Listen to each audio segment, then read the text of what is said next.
आज का बाइबल का वचन प्रज्ञा ग्रंथ अध्याय 2 वचन 1 का पहला भाग और बाद में 12 से 22। आज का सुसमाचार यूहन्ना के अनुसार अध्याय 7 वचन 1 और 2 वचन 10 और बाद में 25 से 30। प्रज्ञा ग्रंथ अध्याय 2 वचन 1 का पहला भाग और बाद में 12 से 22।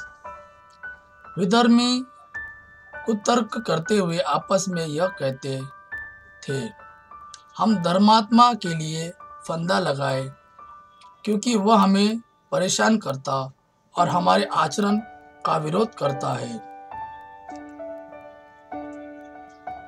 वह हमें संहिता भंग करने के कारण फटकारता है और हम पर हमारी शिक्षा को त्यागने का अभियोग लगाता है।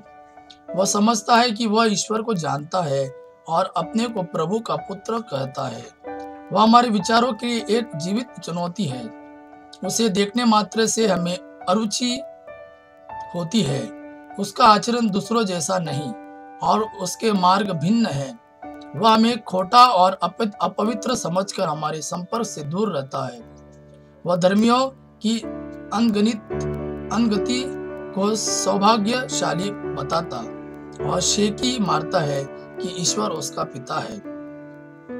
हम यह देखें कि उसका दावा कहाँ तक सच है। हम यह पता लगाए कि अंत में उसका क्या होगा। यदि वह धर्मात्मा ईश्वर का पुत्र है तो ईश्वर उसकी सहायता करेगा और उसे उसके विरोधियों के हाथ से छुड़ाएगा।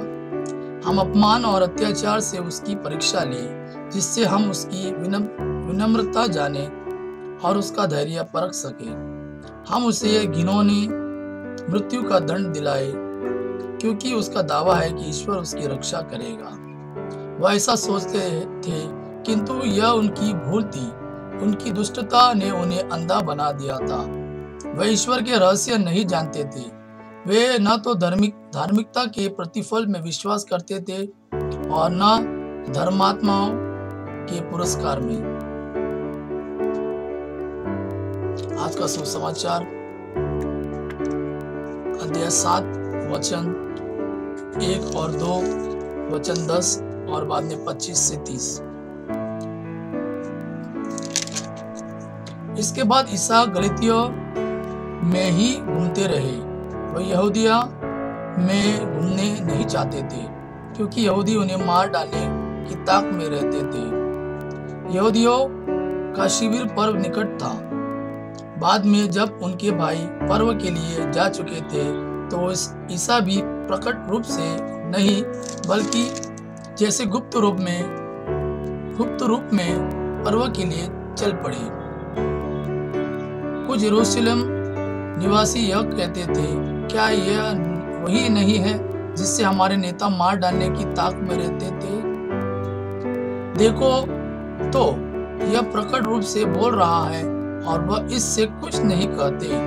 क्या उन्होंने सचमुच मान लिया है कि वह मसीह है? फिर भी हम जानते हैं कि यह कहाँ का है, परंतु जब मसीह प्रकट हो जाएंगे तो किसी को यह पता नहीं चलेगा कि वह कहाँ के है। ईसा ने मंदिर में शिक्षा देते हुए पुकार कर कहा, तुम लोग मुझे भी जानते हो और यह भी जानते हो कि मैं कहाँ का हूँ।